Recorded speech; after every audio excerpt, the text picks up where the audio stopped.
Hello, welcome back to Miss Clark Reads to You. We are on the Audiovisual Part 2 from Tuesdays with Maury by Mitch Albom, and I'm reading from my Kindle edition. And we are going to make a book, brain, and heart connection, all three at the end. And this is when Ted Koppel returns to Maury's home. The Nightline show had done a follow-up story on Maury, partly because the reception for the first show had been so strong. This time, when the cameramen and producers came through the door, they already felt like family, and Koppel himself was noticeably warmer. There was no feeling out process, no interview before the interview. As a warm-up, Koppel and Maury exchanged stories about their childhood backgrounds. Koppel spoke of growing up in England, and Maury spoke of growing up in the Bronx. Maury wore a long-sleeved blue shirt. He was almost always chilly, even when it was 90 degrees outside. But Koppel removed his jacket and did the interview in shirt and tie. It was as if Maury were breaking him down, one layer at a time. "You look fine," Koppel said when the tape began to roll. "That's what everybody tells me," Maury said. "You sound fine." "That's what everybody tells me." "So how do you know things are going downhill?" Maury sighed. "Nobody can know it but me, Ted. But I know it." And as he spoke, it became obvious he was not waving his hands to make a point as freely as he had in their first conversation. He had trouble pronouncing certain words. The ul sound seemed to get caught in his throat. In a few months, he might no longer speak at all. "Here's how my emotions go," Maury told Koppel. "When I have people and friends here, I'm very up. The loving relationships maintain me. But there are days when I am depressed. Oh, let me not deceive you. I see certain things going, and I feel a sense of dread." "What am I going to do without my hands? What happens when I can't speak?" "Swallowing. I don't care about so much. So they feed me through a tube. So what but my voice? My hands. They're such essential parts of me. I talk with my voice. I gesture with my hands. This is how I give to people." "How will you give when you can no longer speak?" Koppel asks. Maury shrugs. "Maybe I'll have everyone ask me yes or no questions." It was such a simple answer that Koppel had to smile. He asked Maury about silence, and he mentioned a dear friend Maury had, Maury Stein, who had first sent Maury's aphorisms to the Boston Globe. They had been together at Brandeis since the early 60s, and now Stein was going deaf. Koppel imagined the two men together one day, one unable to speak and the other unable to hear. What would that be like? "We will hold hands," Maury said, "and there'll be a lot of love passing between us." "Ted, we've had 30 years of friendship.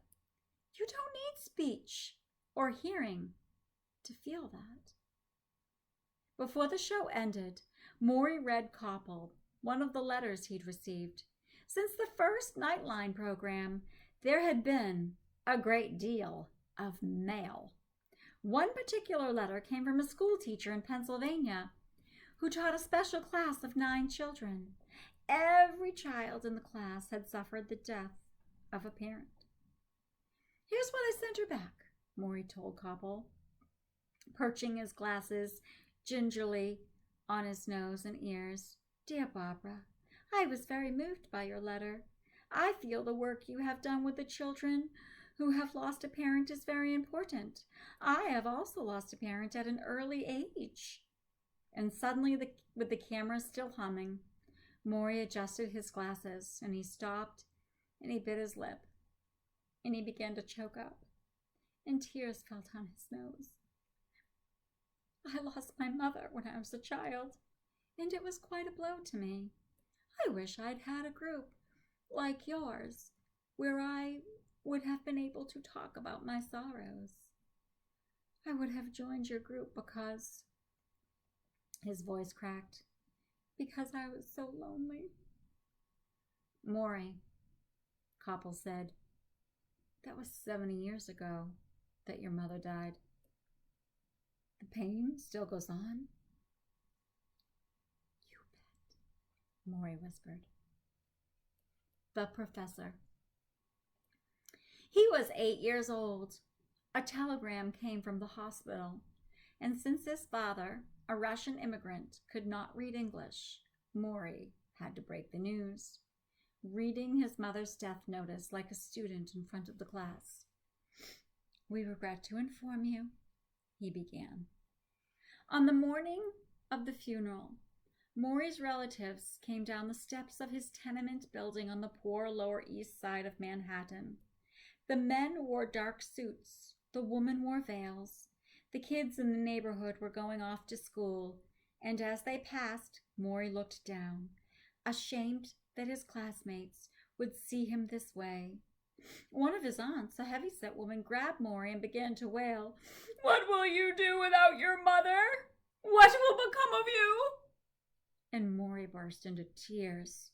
His classmates ran away. At the cemetery, Maury watched as they shoveled dirt into his mother's grave. He tried to recall the tender moments they had shared when she was alive. She had operated a candy store until she got sick, after which she mostly slept or sat by the window, looking frail and weak. Sometimes she would yell out for her son to get her some medicine, and young Maury, playing stickball in the street, would pretend he did not hear her. In his mind, he believed he could make the illness go away by ignoring it. How else can a child confront death? Maury's father, whom everyone called Charlie, had come to America to escape the Russian army. He worked in the fur business, but was constantly out of a job. Uneducated and barely able to speak English, he was terribly poor. And the family was on public assistance much of the time. Their apartment was a dark, cramped, depressing place behind the candy store. They had no luxuries, no car. Sometimes, to make money, Maury and his younger brother David would wash porch steps together for a nickel. After their mother's death, the two boys were sent off to a small hotel in the Connecticut woods where several families shared a large cabin and a communal kitchen. The fresh air might be good for the children, the relatives thought. Maury and David had never seen so much greenery, and they ran and played in the fields. One night after dinner, they went for a walk and it began to rain. Rather than come inside, they splashed around for hours. The next morning when they awoke, Maury hopped out of bed. "Come on," he said to his brother. "Get up." "I can't." "What do you mean?" David's face was panicked. "I can't move." He had polio. Of course, the rain did not cause this, but a child Maury's age could not understand that.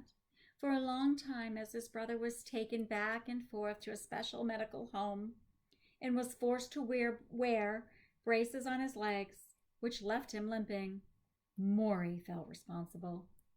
So in the mornings, he went to synagogue by himself because his father was not a religious man. And he stood among the swaying men in their long black coats, and he asked God to take care of his dead mother and his sick brother. And in the afternoons, he stood at the bottom of the subway steps and hawked magazines, turning whatever money he had made over to his family to buy food.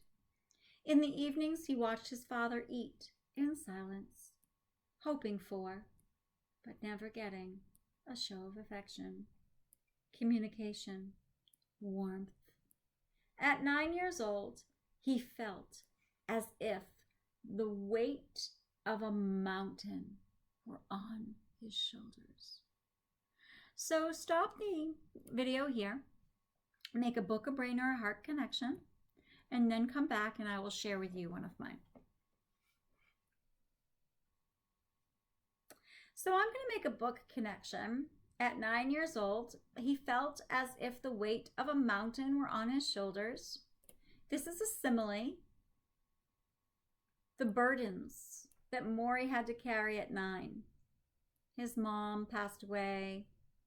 He had to work to help get money for food because his dad was an unskilled, uneducated, unable to speak English worker. And his brother gets polio and he feels like he's to blame. So it's as if a mountain is just sitting on Maury's shoulders at age 9. But a saving embrace came into Maury's life the following year. His new stepmother, Eva. She was a short Romanian immigrant with plain features, curly brown hair, and the energy of 2 women. She had a glow that warmed the otherwise murky atmosphere his father created. She talked when her new husband was silent. She sang songs to the children at night. Maury took comfort in her soothing voice, her school lessons, her strong character. When his brother returned from the medical home, still wearing leg braces from the polio, the 2 of them shared a roll-away bed in the kitchen of their apartment, and Eva would kiss them goodnight, and Maury waited on those kisses like a puppy waits on milk, and he felt deep down that he had a mother again. There was no escaping their poverty, however. They lived now in the Bronx in a 1-bedroom apartment in a red brick building in Tremont Square, next to an Italian beer garden where the old men played bocce on summer evenings. Because of the Depression, Maury's father found even less work in the fur business, and sometimes when the family sat at the dinner table, all Eva could put out was bread. "What else is there?" David would ask. "Nothing else," she would answer. When she tucked Maury and David into bed, she would sing to them in Yiddish. Even the songs were sad and poor. There was one about a girl trying to sell her cigarettes. "Please buy my cigarettes, they are dry, not red by rain.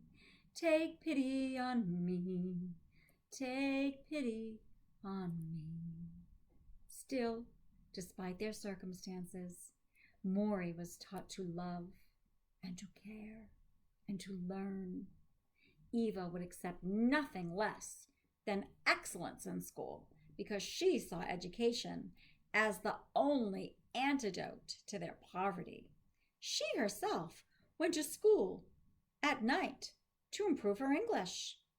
Maury's love for education was hatched in her arms. He studied at night by the lamp at the kitchen table, and in the mornings he would go to synagogue to say Kaddish, the memorial prayer for the dead, for his mother. He did this to keep her memory alive. Incredibly, Maury had been told by his father never to talk about her.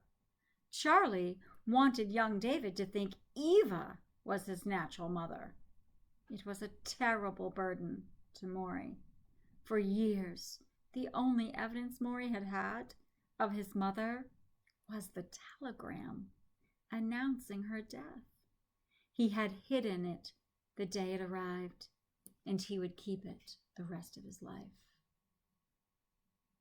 So we'll stop there, and I'll finish The Professor in another quick and short video. Why don't you take this moment that we're stopping in between intervals of videos, make a book, a brain, or a heart connection. And then I will see you in a few minutes on our next video, The Professor Continued. Thank you. See you soon.